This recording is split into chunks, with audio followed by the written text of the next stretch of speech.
안녕하세요, 피커TV입니다. 한일 간의 갈등이 이어지고 있는 가운데 아베 총리가 한국의 행사계획 변경에 대해 말한 내용과 아베 총리의 지지율에 대한 여론조사 결과를 알아보았습니다.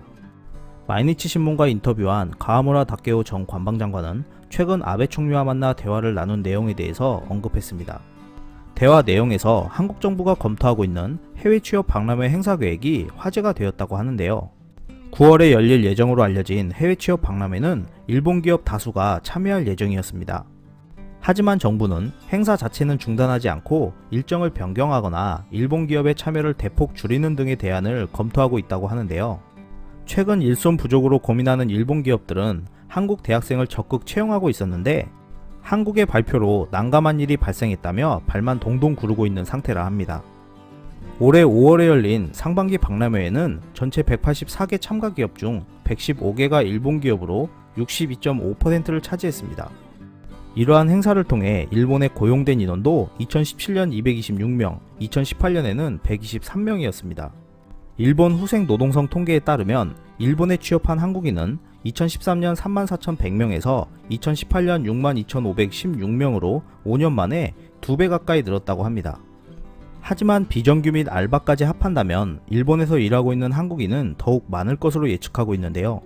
한국고용부 관계자는 일본의 무역보복 조치로 인해 예전처럼 일본 기업이 많이 참가하는 것은 정부 행사로서 무리가 있다고 판단해서 일본 기업들의 비율을 줄이는 등의 대안을 검토 중이라 했습니다. 이러한 내용에 대해 아베 총리가 한국에서 박람회를 재검토하면 한국 학생들이 곤란한 것 아닌가 라고 말했다 하는데요.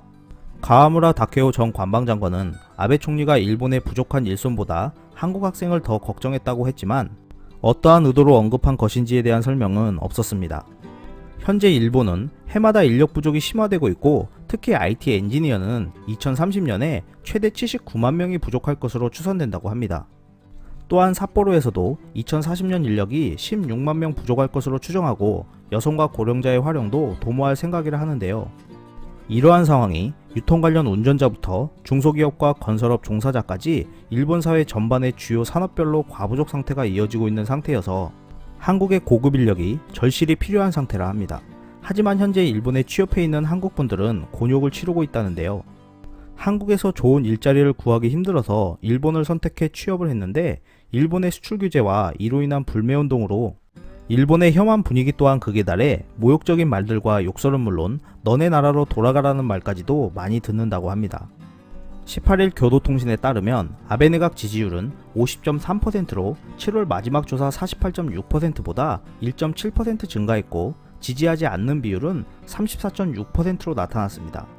한일 관계를 우려하는 비율은 62.4%였고 10월 소비세를 8%에서 10%로 인상하는 방침에는 반대 51.3%, 찬성 43.3%로 나타났습니다. 정책에는 반대하고 지지율은 올라가는 아이러니한 상황이 발생했는데요. 한국이 다음으로 준비 중인 후쿠시마 방사능 오염수 관리 상황과 처리 계획에 대한 정보 공개 요청이 아베 정권의 치명타가 될 수 있는 상황에서도 과연 지지율이 계속 유지될지 지켜봐야 할 것 같습니다. 이상 피커TV였습니다. 감사합니다.